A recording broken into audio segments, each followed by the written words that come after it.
Datanglah padaku semua yang letih, lesu dan berbeban berat. Aku akan memberikan kelegaan padamu. Ingat akan nama Yesus, kau yang susah dan sedih. Nama itu menghiburmu, kemana saja kau pergi. Indah namanya. Shalom teman-temanku terkasih semuanya. Perkenalkan, aku Sari Novianti. Aku berasal dari Tangerang ya.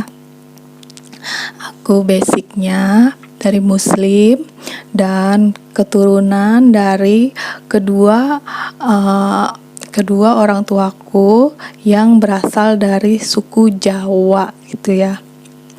Jawa Tengah, ibuku dengan bapakku. Bapakku dari Solo, ibuku dari Jogja kayak gitu. Nah, tapi aku dibesarkan di Tangerang kayak gitu. Nah, terus aku tuh anak kedua dari 3 bersaudara ya. Masa kecilku penuh dengan sukacita ya teman-teman, walaupun kami hidup sederhana gitu. Nah, tapi gimana ya, setelah aku dewasa ini aku ikut Tuhan, dan aku mendengar ayat ini ya dalam Mazmur 22 ayat 11 yang bunyinya, "Kepadamu aku diserahkan sejak aku lahir, sejak dalam kandungan ibuku, Engkaulah Allahku." Nah, aku dengar itu ya dari Pak Pendeta, aku jadi terpikir gitu, apa benar ya aku tuh dari kecil ternyata memang sudah dipilihnya gitu. Habis kalau aku pikir-pikir ya,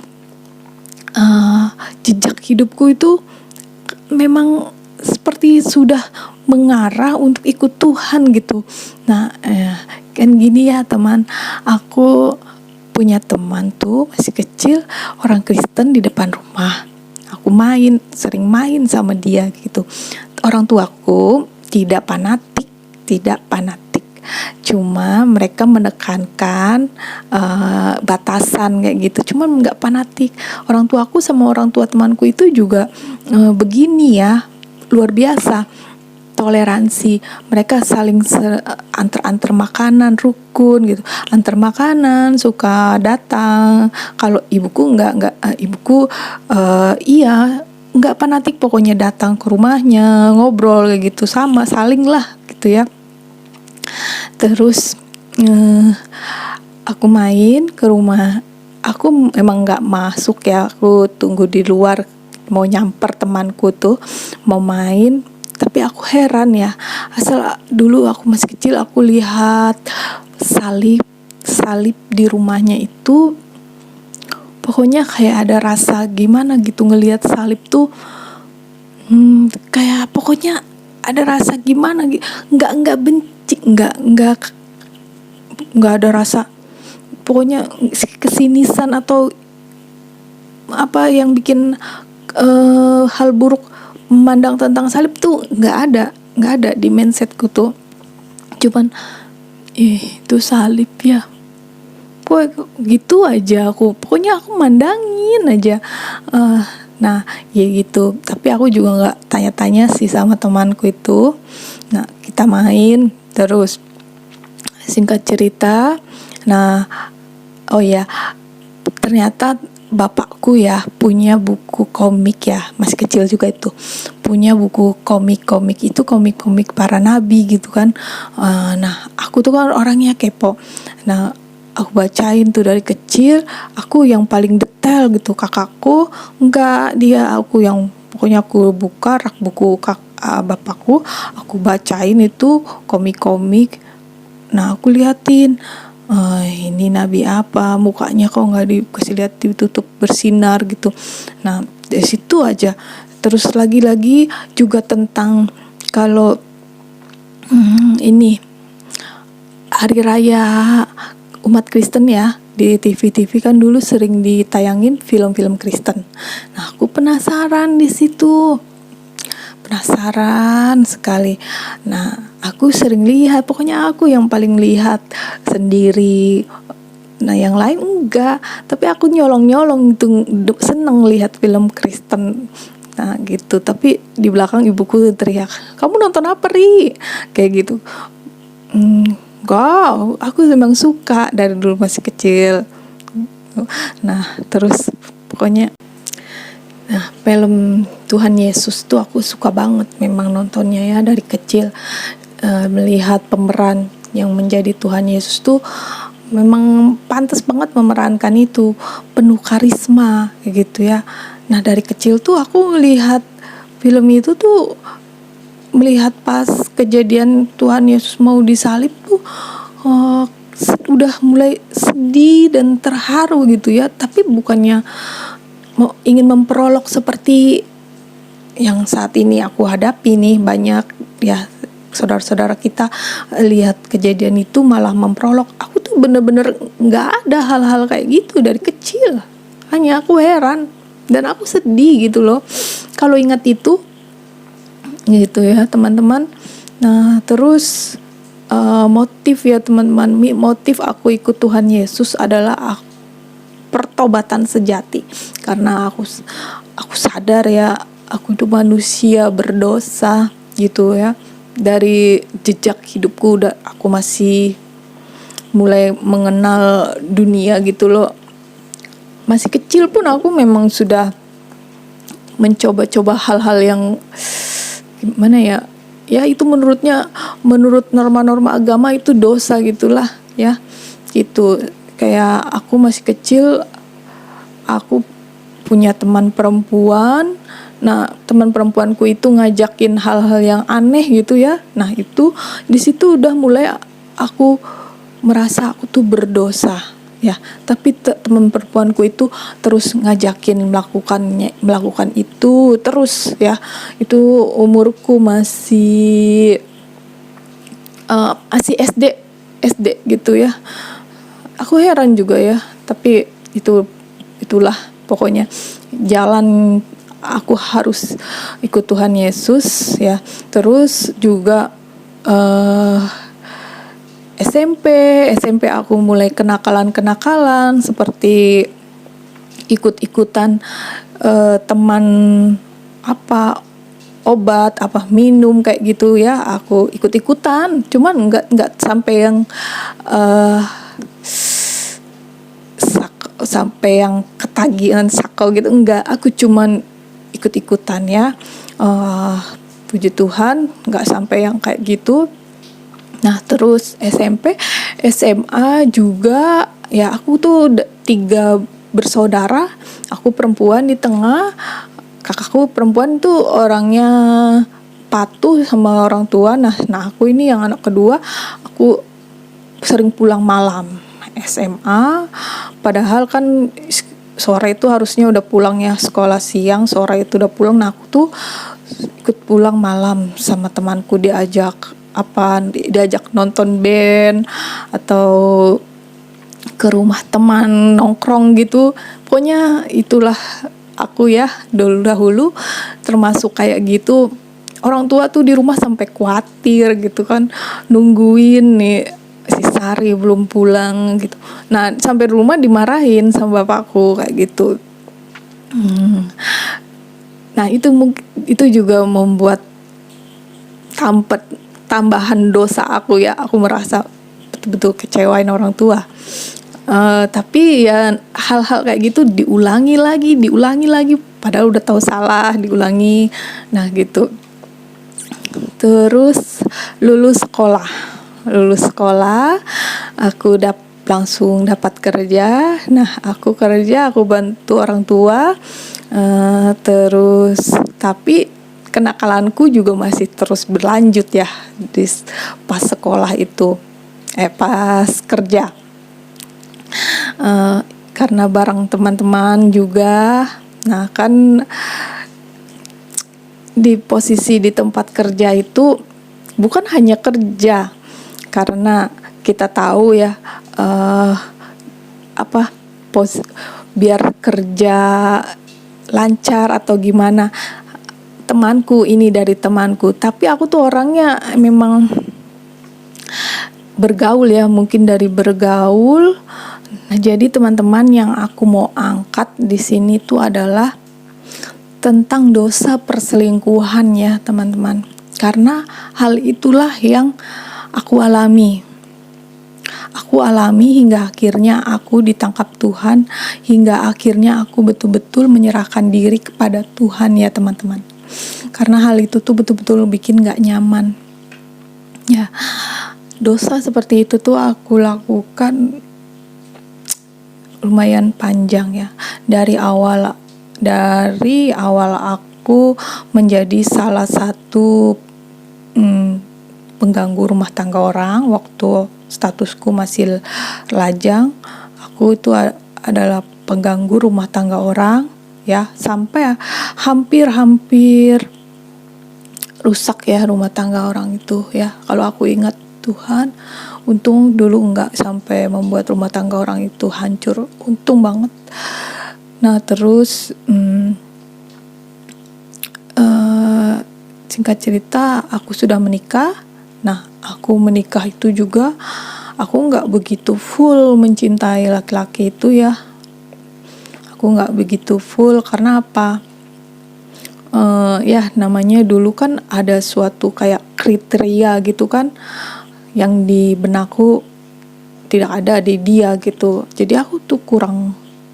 Nah mungkin juga kalau aku berpikir dulu aku nggak mengenal Tuhan gitu.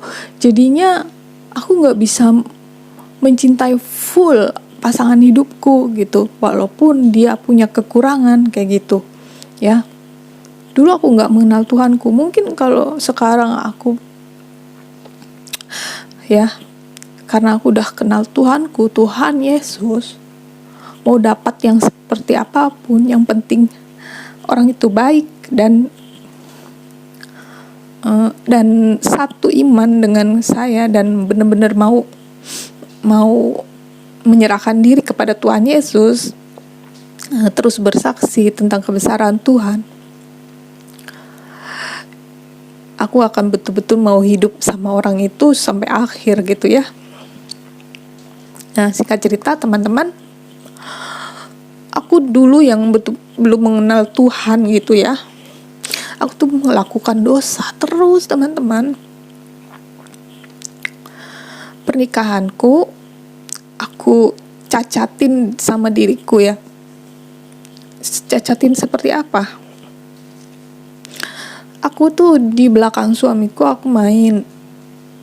Maksudnya nggak sampai ketemuan sih sama laki-laki, nggak. Lewat chat-chat aja kayak gitu ya. Tapi setelah dipikir dari perjalanan aku seperti itu pun ada apa ya, cara Tuhan untuk aku datang kepadanya. Seperti ya teman, ini memang harus diceritain ya. Ini memang harus diceritain. Itu di dalam hatiku tuh, ini memang harus diceritain. Gini, aku pernah kenal sama laki-laki. Dia itu kebetulan kerja di Arab ya, jadi TKW. Nah seperti itu. Nah temanku itu dia ceritain tentang keadaan Arab seperti itu. Nah, di mana posisiku dulu yang masih Muslim ya, aku kaget mendengar keadaan di Arab seperti yang dia ceritain itu. Ya, nah di mana gambaran tentang Arab kalau di Indonesia tuh ya tempat yang gitu ya. Nah temanku tuh cerita malah sebaliknya gitu loh teman-teman. Jadi disitulah setelah aku ikut Tuhan, aku pikir-pikir ya memang itu jalan, itu adalah jalan dari Tuhan supaya aku datang kepadanya ya. Ternyata luar biasa cara Tuhan. Singkat cerita aku udah nggak sama dia karena aku ketahuan sama suamiku. Nah aku di situ juga berjanji nggak akan main belakang lagi sama dia, nggak akan selingkuh seperti itu. Tapi tidak sampai di situ ya teman-teman. Nah, singkat cerita, dari perkenalan sama temanku yang di Arab itu ya, teman dulu sebutnya TTM lah kayak gitu ya. Tapi lewat chat aja memang aku serong dari mantan suamiku itu. Aku nggak pernah yang namanya sampai ketemuan dan tanda kutip seperti perempuan-perempuan yang banyak lakukan itu, sampai pergi-pergi ngamar kayak gitu. Aku nggak sampai kayak gitu. Tapi itu juga udah membuat mengganjal di hati kalau itu tuh dosa gitu ya. Jadi memang aku harus bertobat seperti itu. Nah terus aku nggak sampai situ saja, masih ada beberapa lagi ya laki-laki yang datang dalam kehidupanku, tapi tetap lewat chat gitu. Nah suamiku, mantan suami juga nggak tahu, tapi terus semuanya sudah berakhir. Nah yang terakhir adalah mantan pacarku waktu aku masih SMA ya. Kebetulan dia sudah bergelar ustadz ya. Dia sekolah keagamaannya banyak, dia udah bergelar ustadz dan udah bekerja di lembaga agama gitu. Nah pas saat itu rumah tanggaku juga sedang goyah. Ya, dikarenakan ya pokoknya ada hal ya sedang goyah. Lalu mantanku itu datang lewat chat lagi. Dia macem-macem ngomongnya. Aku tertariknya, aku nggak nanggapin hal itunya, cuma aku tertariknya karena dia soal agamanya begini ya, karena dia kan sekolah di agama gitu, pernah sekolah di pondok gitu kan. Jadi aku tertarik gitu. Misiku adalah pertobatan, tapi memang rumah tanggaku saat itu sedang kacau. Tapi aku tertariknya ingin tahu lebih dalam tentang keislaman gitu ya, seperti apa sih gitu. Nah lalu tapi temanku itu malahan, dia kan udah bergelar gitu ya, temanku itu malahan ngajakin ketemuan, terus macam-macam lah di chat, ngomongnya apalah pokoknya kayak gitu. Terus tapi nggak sampai aku ketemuan samanya, cuma aku lewat chat aja gitu. Nah terus kan di dekat rumah orang tuaku juga, dia rumahnya nggak jauh gitu kan.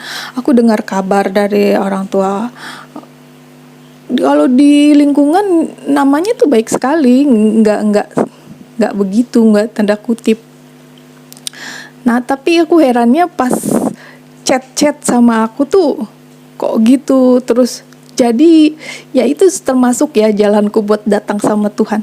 Aku berpikir ini orang kok gini gitu. Dia bukannya membesarkan menjadi teladan yang bagus dilihat, tapi kok gini Bu. Terus kasih solusi buat temannya yang sedang hubungan rumah tangganya nggak bagus, tapi dia malahan masuk ke dalam rumah tangga orang yang memang sebenarnya butuh bantuan ya. Nah dia sih kasih solusi dari ajaran gitu ya, hadis-hadis dia kasih tahu. Katanya kalau ya ini sensitif sih, kalian tahulah seperti itu. Pokoknya dia bilang kalau perempuan mau masuk surga harus gini, dia bilang gitu. Nah di situ aku makin berpikir terus ya teman-teman. Akhirnya aku sudah sama dia, udah aku nggak ini lagi kontak lagi. Oh iya teman-teman, ada yang lupa ya. Aku mulai pakai hijab tahun 2010 ya. Dari situ kenapa aku mau pakai hijab? Karena aku merasa mungkinlah dengan cara aku menutup semuanya ini, aku bisa betul-betul dekat sama Tuhan dan yang kebiasaan-kebiasaan buruk yang aku lakukan itu jadi ditekan gitu ya, tidak aku lakukan lagi lah, setidaknya seperti itu ya teman-teman. Tetapi tidak seperti itu ya teman-teman. Masih terus hal kebiasaan burukku itu masih terus aku lakukan ternyata, walaupun aku menutup. Nah, terus di saat rumah tanggaku kacau gitu, aku berusaha ya buat betul-betul aku mencari Tuhan, ingin dekat lah pokoknya. Gimana sih, walaupun aku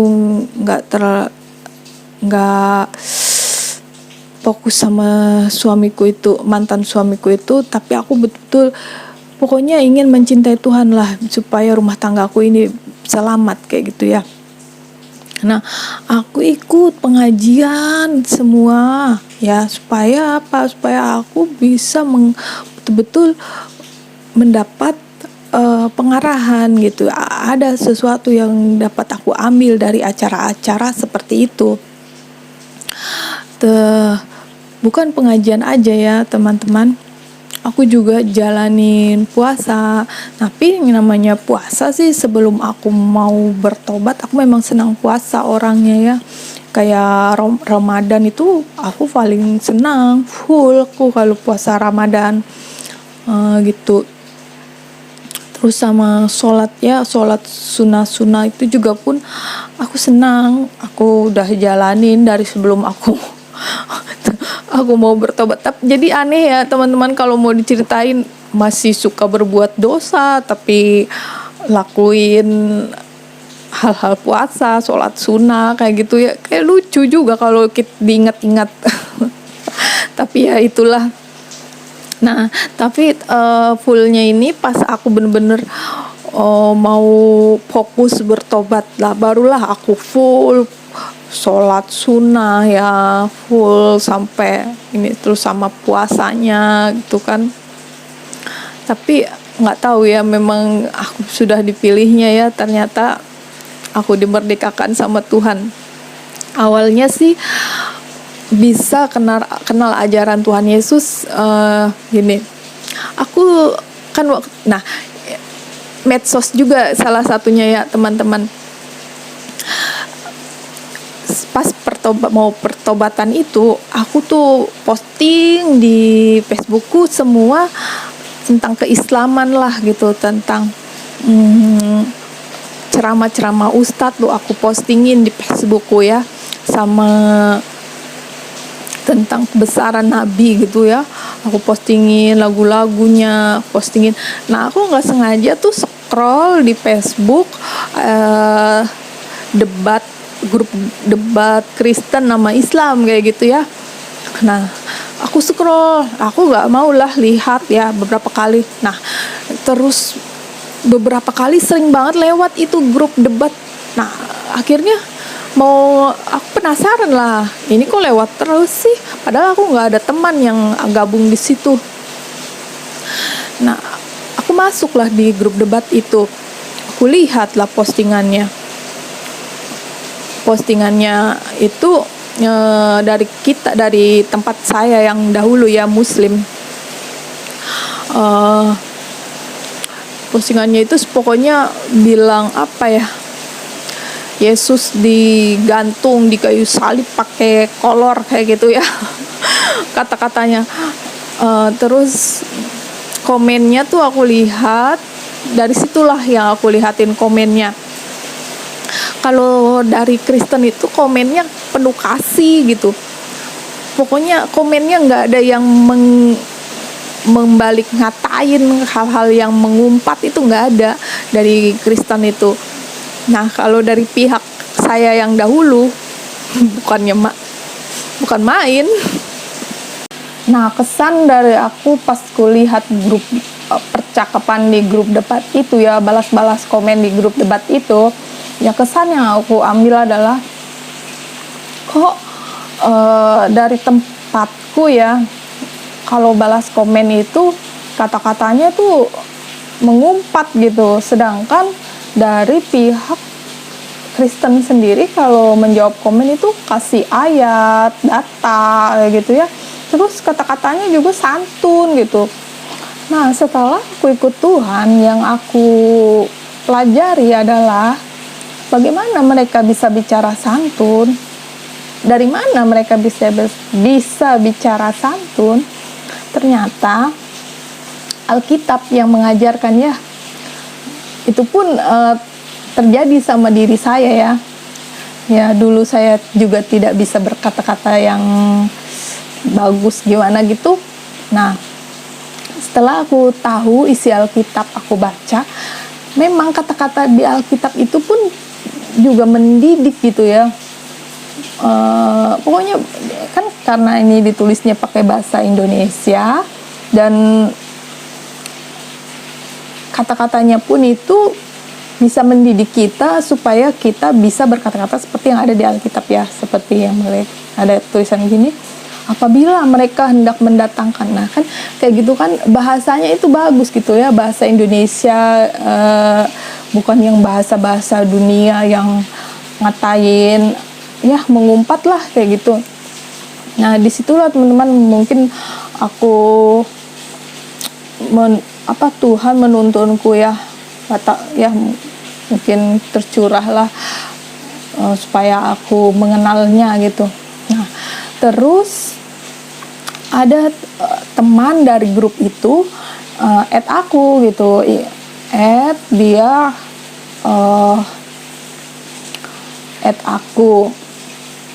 Nah nggak tahu ya, padahal aku kan belum pernah komen juga di grup debat itu, aku cuma mengamat-ngamatin. Nah temanku itu add, terus dia chat sama aku, katanya kamu muslim, nanya iya aku muslim.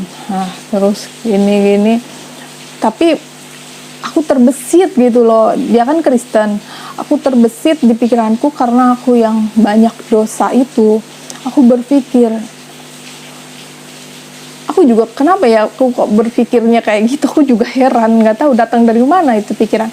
Aku berpikir mau memualafkan dia gitu ya, karena kan kalau di dalam ajaranku yang dulu, kalau mualafkan dia, mualafkan satu orang, dosa kita pun ikut terhapus gitu, dan orang itu pun menjadi bersih gitu. Orang itu yang dimualafkan itu menjadi dosanya putih lagi, bersih lagi, nggak ada dosa satupun. Jadi dia seperti lahir, seperti anak bayi gitu. Sedangkan kita yang membawa dia pun ikut jadi terhapus dosanya kayak gitu ya. Jadi aku berpikir kayak gitu, kok jadi ingin memualafkan dia gitu. Tapi memang aku buat berdebat sih nggak bisa gitu. Nah singkat cerita lagi, aku sampai mendatangi temanku yang orang Kristen itu ya.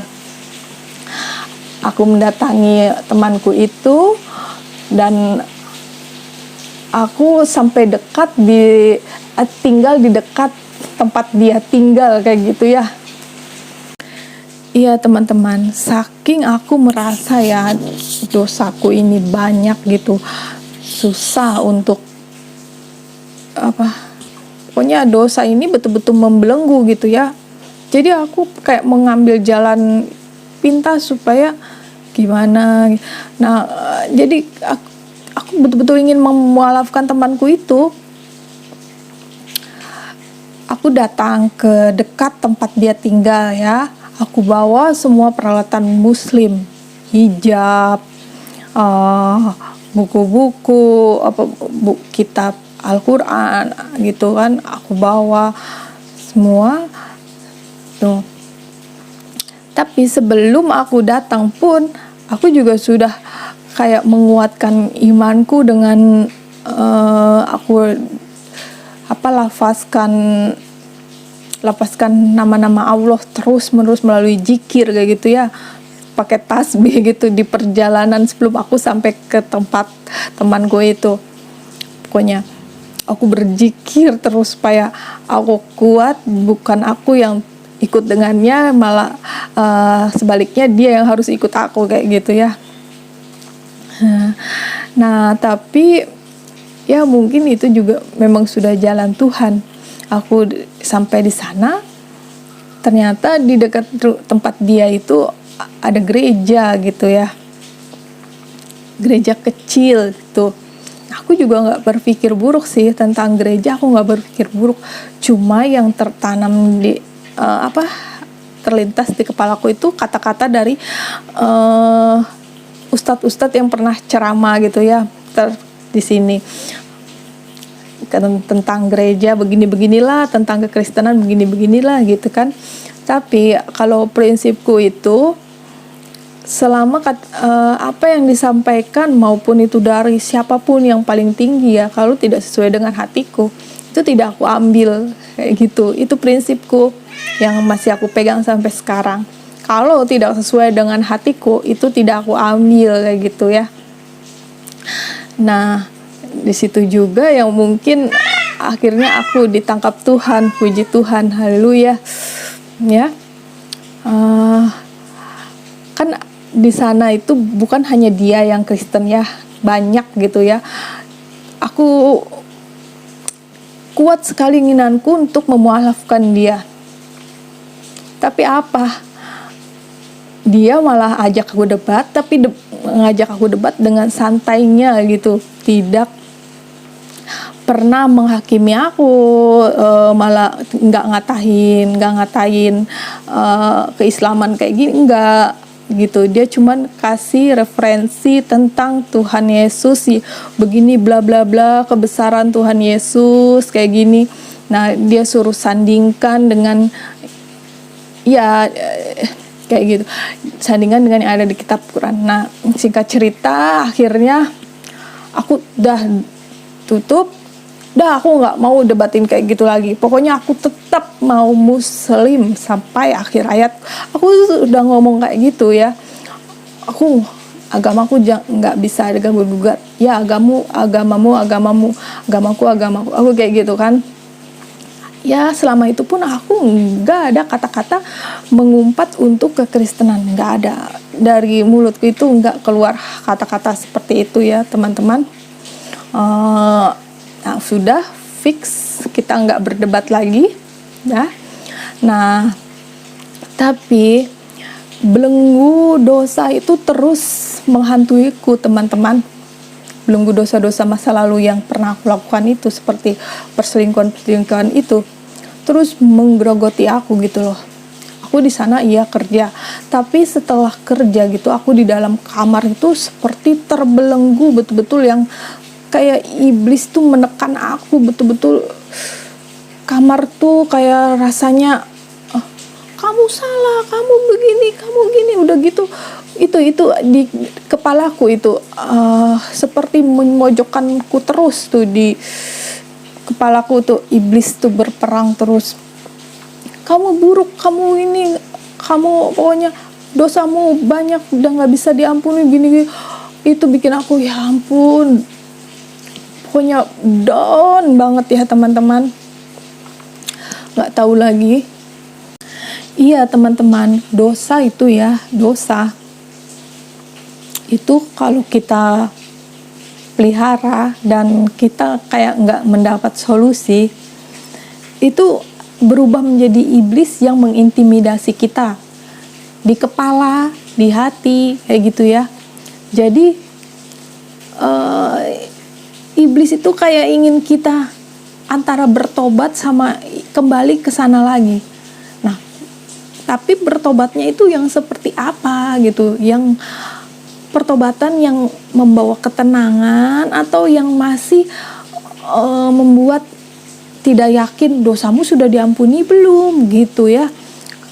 Karena kalau pertobatan kita masih ragu, mudah-mudahan kayak gitu, itu masih tanda tanya itu kayaknya di kepala, kayaknya iblis itu masih mengintimidasi terus ya sampai kapanpun. Tapi ya seperti itulah. Singkat cerita, terus Aku setiap hari Minggu itu kan gereja nggak gitu jauh ya teman-teman, pos pelayan itu nggak gitu jauh. Kedengaran lah suara lagu-lagu rohani yang dilantunkan di gereja tersebut ya, kedengaran sampai ke kamar kosku. Aku dengerin lah sesekali. Pernah juga aku setel musik di dalam kamarku supaya nggak masuk itu suara lagu rohani. Tapi adalah rasa kepo gitu ya, rasa kepo. Nah, terus aku dengerin itu lagu rohani itu. Setelah aku dengerin kok betul-betul memuji Tuhannya gitu, memuji Tuhannya. Terus aku pikir, iya nggak ada yang salah sih, itu kan Tuhan mereka, ya pantas lah dipuji, ya itu Tuhan mereka, itu ya pikiranku positifnya gitu. Nah datang lagi intimidasi iblis di kepalaku gini-gini. Terus aku tuh kalau ada pikiran kayak gitu aku tentang, itu Tuhan mereka, biarin kayak gitulah. Itu yang aku tuh sering kayak gitu di Nah terus makin lama, aku kembali lagi dengan pemikiran tentang dosaku dan tentang pertobatanku ini. Aku resapi lagu rohani itu enak juga ya. Aku belum ngerasa apa maknanya lagu rohani itu, belum, cuman enak ya musiknya kayak gitu. Terus kayak gitu, saking seringnya, terus sering. Nah aku tuh ada penasaran penasaran mau masuk, kan dekat ya, karena dekat juga gereja, penasaran gitu. Tapi aku belum mau ikut Tuhan, belum, cuma penasaran doang. Lalu aku mulai, temanku juga kan tetangga kos, dia Kristen ya, dia gereja di situ, dia juga suka ngajakin gitu. Nah kebetulan sebelum hari Minggu itu aku ngomong, besok aku ikut ya gitu. Aku suntuk di kamar gitu kan, aku ikut ya. Terus besoknya lagi dia tanyain, jadi mau ikut? Nggak tahu gimana ya, jadi nggak ya. Terus minggu itu belum langsung jadi, belum langsung jadi. Minggu depannya juga nggak jadi. Terus nah minggu depannya lagi, aku tahu itu aku udah mandi dari pagi itu, aku udah siap. Nah temanku bilang, kamu mau kemana? Kerja pagi udah rapi kata dia gitu. Enggak, kamu belum mandi gituin. Iya bentar lagi mandi, kan gereja tuh jam 10. Terus ya sono mandi nanti bareng kataku gitu kan. Oh dia langsung iya gitu. Terus aku masuk ke gereja, diajak sama dia. Orang-orang pada liatin, tapi aku nunduk aja. Aku duduk di belakang, tapi terus aku perhatiin cara mereka ibadah. Awal masuk ke gereja itu, intimidasi iblis itu di kepala luar biasa ya, penuh banget itu intimidasi iblis itu ya. Semua perkataan yang pernah diceramahkan ustadz itu tertanam di sini. Terus aku dengar khotbahnya ya teman-teman, aku dengar khotbah Pak Pendeta tuh ternyata berbeda sekali dengan apa yang sering diucapkan ceramah-ceramah yang dulu pernah aku dengar ya. Di gereja itu nggak ada tuh unsur-unsur menyindir lain, tempat lain tuh nggak ada, apalagi ajaran lain tuh nggak. Fokus tentang Tuhan Yesus kayak gitu loh, yang bikin aku kagum. Terus ditambah lagi lagu-lagu rohani pun untuk Tuhan Yesus kayak gitu ya.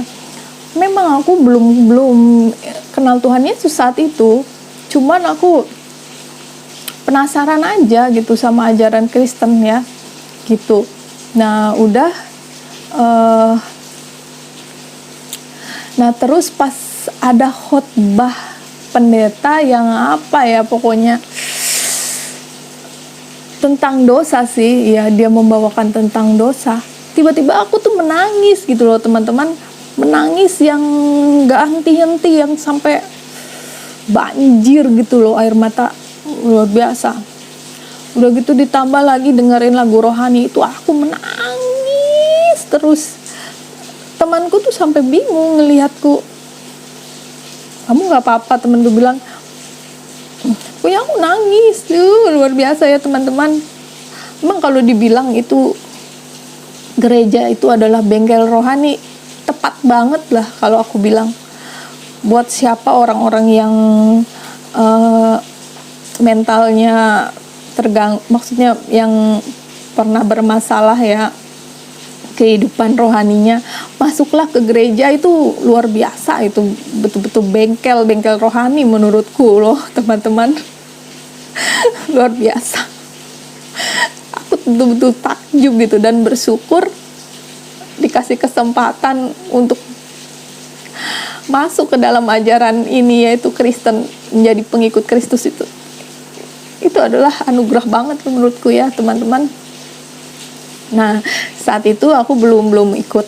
Kembali lagi, saat itu aku belum terima Tuhan, tetapi disitulah mulai Roh Kudus kayak mulai terus, pokoknya anak gitu ya, mungkin digituin. Jadi tuh aku menangis luar biasa teman-teman. Ya ampun, syahdu banget. Nah, sudah selesai ibadah, sudah terus terus aku di sana kerja juga. Kebetulan pertama kerja aku sama orang Muslim. Nah, orang Muslim itu aku kerja di situ juga diajakin sama temanku yang Kristen itu. Nah, orang Muslim itu, bosku itu bilang gini, kamu tinggal satu kos sama temanmu itu? Enggak, aku enggak. Terus saat aku berdua doang tuh sama bosku itu ya, tuh bosku itu bilang gini, malah bosku itu bilang yang jelek tentang Kristen gitu loh. Nah, di situ semakin menambah keinginanku untuk memperdalam Kristen gitu. Bosku ini apaan sih kok malah jelek-jelekin tentang Kristen? Emang dia tahu tentang kekristenan? Kok dia bilang dulu, bosku itu bilang katanya Tuhan Yesus tuh lemah kayak gitu. Tuhannya orang Kristen tuh lemah, tahu nggak Ri? Kata bosku gitu. Nah, itu semakin membuat aku penasaran, masa sih gituin aja ya dulu. Jadi aku tuh yang penasaran, yang ingin memperdalam kayak gitu. Nah, udah gitu juga aku lihat perlakuan bosku, kan Muslim ya, Jawa juga. Perlakuan bosku ke temanku itu berbeda dengan aku gitu, kayak diskriminasi gitu ya. Jadi disitulah pemikiranku, kok gitu sih, harusnya nggak begitu loh, memperlakukan yang berbeda gitu ya. Itulah di pemikiranku. Jadi disitulah aku semakin ingin memperdalam, ingin masuk ke dalam ajaran Kristen ya. Mungkin itu cara Tuhan buat aku mendekat, mengambil jalan menuju jalannya. Ya, singkat cerita, aku udah nggak kerja di bosku yang orang Jawa itu ya, udah nggak. Terus aku kerja di tempat orang Medan, toko roti ya. Bosku itu dia Kristen. Nah, di situ pun makin banyak pengajaran-pengajaran yang aku dapat ya tentang ketuhanan Yesus gitu. Memang aku belum ikut, tapi kan bosku Kristen. Aku rasa kepoku itu aku salurkan buat aku bertanya sama bosku itu tentang ajaran Kristen gini-gini. Dan aku nggak percaya saja di situ. Dia bilang kan tentang Tuhan Yesus gini-gini. Masa sih? Tapi terus aku cari lagi di kitabnya, aku downloadkan di HP itu, Play Store, Alkitab. Ya, ternyata benar ada ayat-ayat tentang kebesaran Tuhannya gitu loh. Kebangkitan dan hidup, jalan kebenaran dan hidup, terus dia adalah juru selamat kayak gitu ya. Dia menghapus dosa, terus ya begitu besar kasih Dia akan dunia ini kayak gitu ya. Jadi itu rasanya iya sih, betul ya, dunia ini Dia yang ciptain dan Dia sangat mengasihinya gitu. Itulah yang aku terus tertanam. Terus juga katanya kita diciptakan segambar dan serupa dengannya. Nah itu yang bikin aku penasaran, masa sih kok spesial itu manusia diciptakan serupa dan segambar dengannya? Itulah yang bikin aku penasaran. Nah setelah aku sekarang ikut Tuhan Yesus, itu semakin jelas kenapa manusia harus diselamatkan. Ya karena Tuhan Yesus menciptakan manusia itu spesial banget, diciptain serupa dan segambar dengannya. Jadi sangat spesial. Makanya Tuhan Yesus ingin mengembalikan kita ke rancangan semula, ingin mengambil kita dan menempatkan kita di posisi semula, yaitu berdampingan dengannya, karena kita spesial gitu ya, yang aku dapat sekarang. Puji Tuhan. Nah, terus aku belajar, dapat pelajaran banyak dari bosku toko roti itu ya. Aku bekerja sama dia berapa ya, 6 bulan gitu.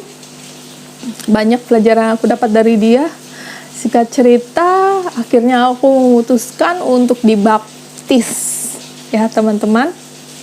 Sebenarnya sih banyak ya teman-teman hal yang aku dapatkan ya, dan aku menyatakan itu hasil dari kebesaran Tuhan. Maksudnya itu adalah karunia dari Tuhan gitu. Hal-hal remeh ya, ini aku ceritain saja. Seperti HP, pulsa. Aku sering banget dapat pulsa gratis teman-teman. Setelah itu aku belum dibaptis, tapi hatiku sudah mulai condong ke Tuhan Yesus. Bayangkan teman-teman, aku dapat kuota gratis itu 30 giga kayak gitu tuh tiap bulan, tahu nggak teman-teman? Itu nomorku spesial Telkomsel, sedangkan yang aku lihat lain temanku Telkomsel juga nggak dapetin itu. Bukan kuota internet aja, kuota telepon, kuota SMS, kadang juga nomorku itu, nomor Telkomselku itu bisa SMS-an gratis ya, nggak ada habisnya. Jadi aku nggak tahu Tuhan mana yang harus aku ungkapkan syukur waktu itu ya. Gitu loh teman-teman, itu adalah rasa kebesaran Tuhan, itu yang aku rasakan, penyertaan Tuhan gitu loh. Aku nggak beli itu kuota 30 giga, tapi ya seperti itu, dapat aja tiap bulan. Saat kuota yang aku beli sudah habis, tiba-tiba ada nota informasi Anda mendapatkan ini, sedangkan teman-temanku nggak pernah dapat kayak gitu. Banyak lagi sih sebenarnya hal-hal, kalau mau diceritain ya kayak gitulah. Terus juga Tuhan Yesus tuh betul-betul ya teman-teman, sebenarnya sih panjang ya ceritanya bagaimana aku bisa ikut Tuhan, panjang sekali ya. Sampai pernah satu waktu ya teman-teman, waktu aku masih, sebelum aku memutuskan untuk memualafkan temanku itu, aku pernah di rumah juga kedapatan kan, ibuku tahu kalau aku kenal punya teman orang Kristen ya, mungkin adikku ngelihat kali Facebookku kayak gitu kan. Ibuku tuh sampai ngomong kayak gini, ibu bunuh kamu kalau sampai akrab-akrab sama orang Kristen itu, katanya gitu. Ibuku sampai ngomong kayak gitu loh. Nah, bukan cuma ibuku juga ya, bapakku, adikku sampai ngomong juga, gue udah nggak kenal lagi ya sama lu, katanya gitu, kalau lu sampai akrab-akrab sama orang Kristen itu ya. Nah, itu mungkin salah satu yang bikin aku kok segitunya sih. Nah udah ya teman-teman, singkat cerita, akhirnya setelah aku tadi kan flashback ya, aku sebelum aku dibaptis itu aku bermimpi lihat salib-salib besar itu kan ya teman-teman. Salib besar, sudah aku nggak tahu itu artinya apa. Nah, aku masih kerja di toko roti. Nah, bosku bilang, kamu kapan mau dibaptis, Ri? Ah, baptis? Nggak tahu. Dulu yang aku kenal tuh kalau baptis tuh ritual apa gitu ya. Kok kayak gitu, kok baptis, kok dipercik air. Aku nggak ngerti loh.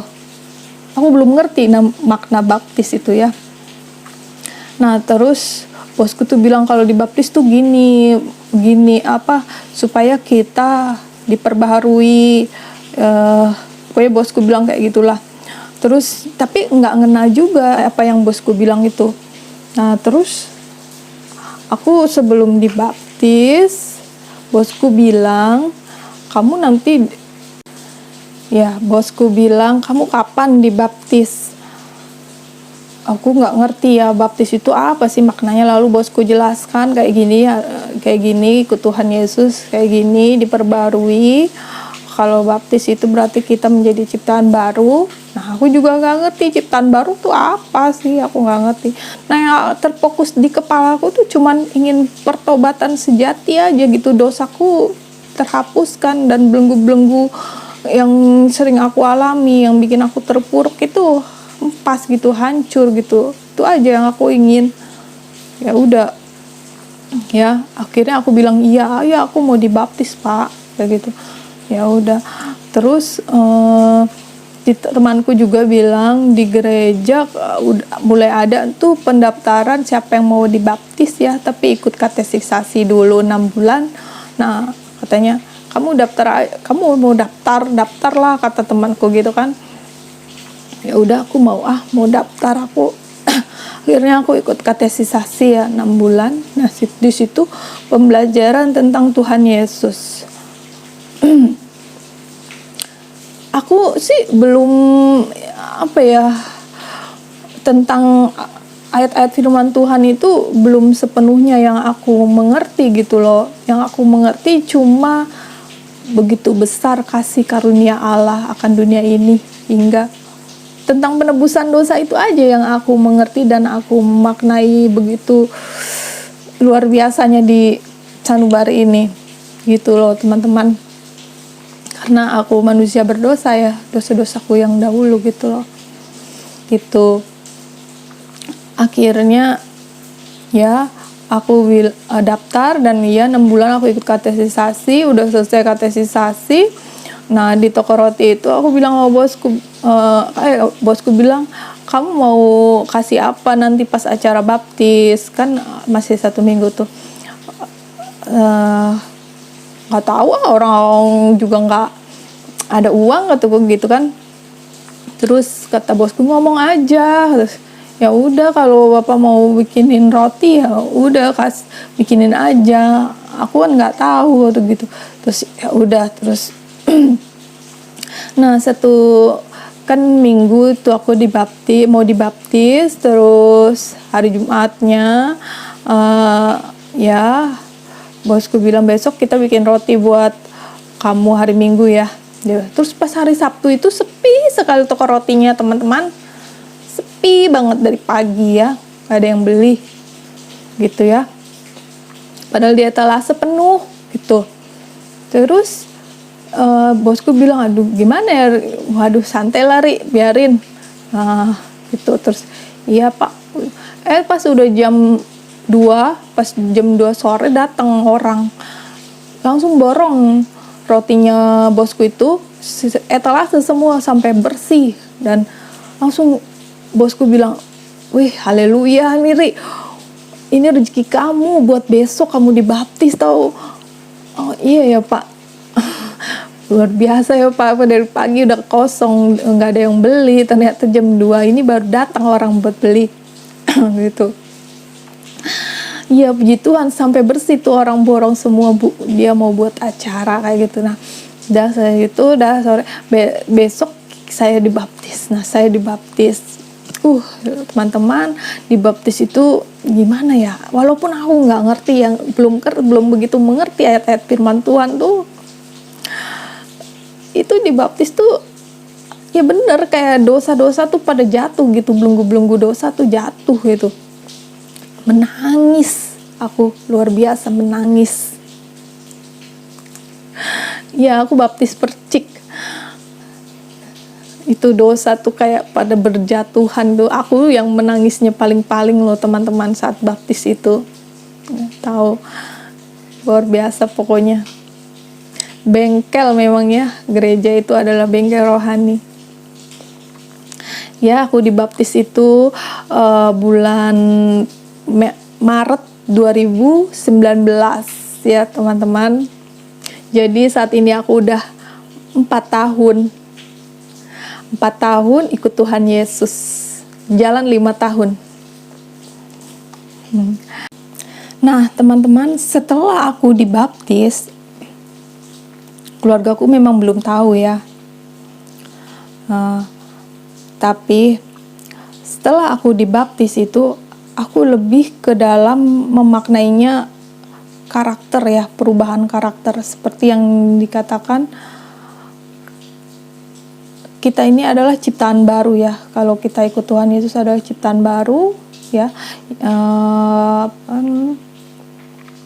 Hidup bukan menuruti daging lagi ya, tapi menuruti roh ya, kayak gitu. Jangan serupa dengan dunia, seperti itu ya. Itu yang aku tertanam gitu. Ya bukannya mudah loh teman-teman ternyata ya. Dan apa yang selama ini mereka kenal tentang kekristenan itu tidak benar sama sekali teman-teman. Setelah aku ikut Tuhan Yesus itu semakin terbuka. Dan hatiku tuh kayak sedih gitu loh, miris gitu loh. Apa yang mereka pernah gambarkan tentang kekristenan. Dan aku sekarang udah masuk ke dalam kekristenan. Ternyata hal yang mereka gambarkan itu tidak benar. Karena ajaran Tuhan Yesus itu begitu sempurna. Kenapa aku bisa ngomong kayak gitu? Selain ditunjang dengan ayat-ayatnya, tapi itu juga dari sanubariku, pengalaman pribadiku juga, yang dimana di saat ya kita nggak punya siapa-siapapun gitu loh, kita masih bisa tetap berdiri, masih bisa tetap fight, tetap bisa tersenyum.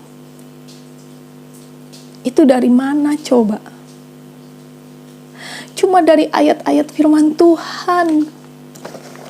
Iya, cuma dari ayat-ayat firman Tuhan, teman-teman. Bukan dari penghiburan teman yang bilang, kamu kuat ya, atau teman bawain apa. Enggak.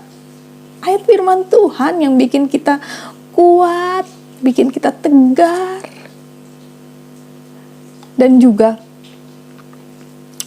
janji Tuhan ya dan amin itu yang bikin kita tetap semangat jalani hidup setiap hari. Dan Tuhan juga menekankan ya, bersukacita. Dulu aku nggak ngerti, aku pikir bersukacita itu apa, disuruh kayak orang gila terus gitu. Aku dulu mikir kayak gitu, orang Kristen bersukacita, emang suruh kayak orang gila terus. Ternyata enggak ya. Kita responi kasih karunia keselamatan dengan bersukacita. Deal kan? Tuhan kasih kita keselamatan, ya kamu tinggal bersukacita. Maksudnya ya saat sedih, kamu bersukacita memujinya. Saat senang ya kamu memujinya. Hatimu itu akan terhibur, menjadi bersukacita. Kayak gitu. Dan juga pokoknya ajaran Tuhan Yesus itu luar biasa. Kita nggak ada kesempatan untuk membalas yang jahat. mungkin ada selintas ya, namanya iblis itu memang selalu hadir, tetapi selalu ditampik karena setiap anak Tuhan sudah dihinggapi Roh Kudus. Jadi pasti Roh Kudus yang langsung menantang iblis-iblis itu ya. Kalau kita memang udah menyerahkan diri kepada Tuhan, gak ada kesempatan iblis, teman-teman. Mungkin dia memang masuk sebentar, tapi sebentar aja. Tapi tetap pelihara sukacita. Sukacita bukan cuma asal sukacita. Kita sukacita terus kita ingat, oh Tuhan sudah begitu besar kasih-Nya untuk kita. Gitu. Itu hal yang gak disukai iblis loh, kalau kita sadar hal itu. Iblis paling gak suka. Ya, terima kasih teman-teman udah menyimak. Ini kesaksian saya ya, dari kecil sampai... Akulah jalan dan kebenaran dan hidup. Tidak ada seorang pun yang datang kepada Bapa kalau tidak melalui aku. Sekiranya kamu mengenal aku, pasti kamu juga mengenal Bapakku. Sekarang ini kamu mengenal Dia, dan kamu telah melihat Dia. Kamu menyebut aku guru dan Tuhan, dan katamu itu tepat, sebab memang akulah guru dan Tuhan. Segala sesuatu yang Bapa punya adalah aku punya. Aku dan Bapa adalah satu. Aku adalah yang awal dan yang akhir, dan yang hidup. Aku telah mati, namun lihatlah, aku hidup sampai selama-lamanya, dan aku memegang segala kunci maut dan kerajaan maut. Aku adalah Alfa dan Omega, firman Tuhan Allah, yang ada dan yang sudah ada, dan yang akan datang, yang Maha Kuasa. Barang siapa telah melihat aku, ia telah melihat Bapa. Bagaimana engkau berkata, tunjukkanlah Bapa itu kepada kami? Tidak percayakah engkau bahwa aku di dalam Bapa dan Bapa di dalam aku? Aku dan Bapa adalah satu. Barang siapa membenci aku, ia membenci juga Bapakku. Semuanya ini kukatakan kepadamu, supaya kamu jangan kecewa dan menolak aku. Kamu akan dikucilkan, bahkan akan datang saatnya bahwa setiap orang yang membunuh kamu akan menyangka bahwa ia berbuat bakti bagi Allah. Mereka akan berbuat demikian karena mereka tidak mengenal baik Bapa maupun aku. Tetapi semuanya ini kukatakan kepadamu, supaya apabila datang saatnya, kamu ingat bahwa aku telah mengatakannya kepadamu. Bukan kamu yang memilih aku, tetapi akulah yang memilih kamu. Dan aku telah menetapkan kamu, supaya kamu pergi dan menghasilkan buah, dan buahmu itu tetap, supaya apa yang kamu minta kepada Bapa dalam namaku, diberikannya kepadamu. Inilah perintahku kepadamu, kasihilah seorang akan yang lain. Jikalau dunia membenci kamu, ingatlah bahwa ia telah lebih dahulu membenci aku daripada kamu. Barang siapa membenci aku, ia membenci juga Bapakku.